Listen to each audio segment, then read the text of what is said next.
मंडलों में, ऊपरी लोकों में करते हैं, लेकिन उनका प्रकाश, उनकी किरणें इन चक्रों पर पड़ती हैं। ये उसी के धनबाद ऊपर का एक कंठ चक्र आता मड़ियाडीह है। है। मड़ियाडीह में आद्या हुजूर महाराज का महाशक्ति की किरणें सत्संग पड़ती कार्यक्रम हैं। ये चालू है। 16 दल का यहाँ कवल पर है प्रेमी भाई और आप सबसे बहुत ऊपर बड़ी संख्या में तुम्हारी इकट्ठा जीवात्मा हुए हैं, सबसे सत्संग ऊपर सुन रहे हैं। दोनों आंखों के मध्य भाग में धनबाद का बैठी मड़ियाडीह है। जहाँ पर देवी आज बिंदी लगाती हैं और पुरुष 4 यहाँ तारीख पर है, टीका लगाते हैं। 4 ये बिंदी और टीका मार्च। यहाँ पर यहाँ हम लोग धनबाद का इसीलिए मड़ियाडीह लगाते हैं है, क्योंकि यहाँ यहीं पर हमारी ये पूज्य जीवात्मा हुजूर महाराज बैठी का है, सत्संग चालू उसका है। श्रृंगार किया जाता है।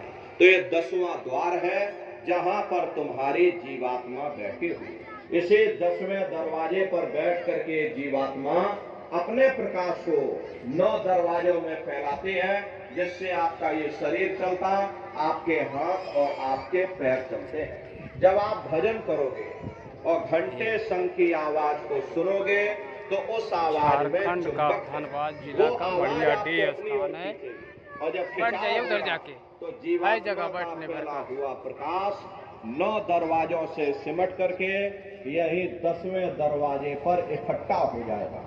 और जैसे ही सारी शक्ति, सारी चेतना सिमट करके यहाँ पर इकट्ठी हुई तो शब्द क्या काम करेगा?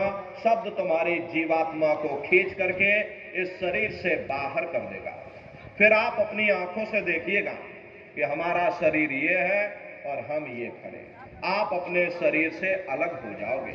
जैसे चिड़िया होती है, चिड़िया घोंसले से निकल करके आसमानों की उड़ान भरती है और शाम को फिर अपने घोंसले में आ जाती है। ऐसे ही तुम्हारी ये जीवात्मा इस शरीर रूपी घोंसले से निकल करके ब्रह्मांडों की सैर करेगी, देवी देवताओं के दर्शन करेगी, भगवान राम के दर्शन करेगी, भगवान कृष्ण के दर्शन करेगी और घूम करके फिर अपने शरीर रूपी घोंसले में वापस आ जाएगी।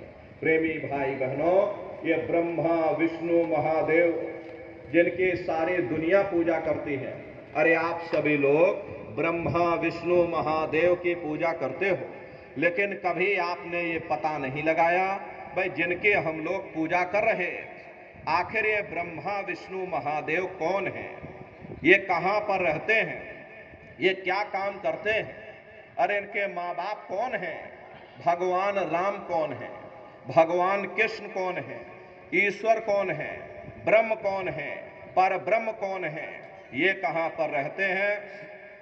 तो जरा संक्षिप्त में आप समझिएगा, क्योंकि अगर हम इसका वर्णन करेंगे तो लाखों वर्ष हमको लग जाएंगे। एक लोक का वर्णन नहीं हो पाएगा।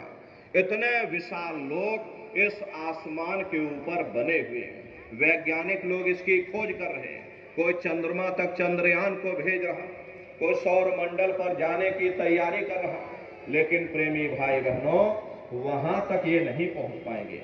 तो प्रेमी भाई बहनों, किन किन मंडलों को पार करते हुए तुम्हारी ये जीवात्मा अपने 5वें मंडल पर यानी कि सचखंड में पहुंचेगी, तो जरा संक्षिप्त में आप समझिएगा। रास्ते में कौन कौन से लोक मिलेंगे, उस लोक के कौन कौन से राजा आपको मिलेंगे, तो जरा संक्षिप्त में आप समझिएगा।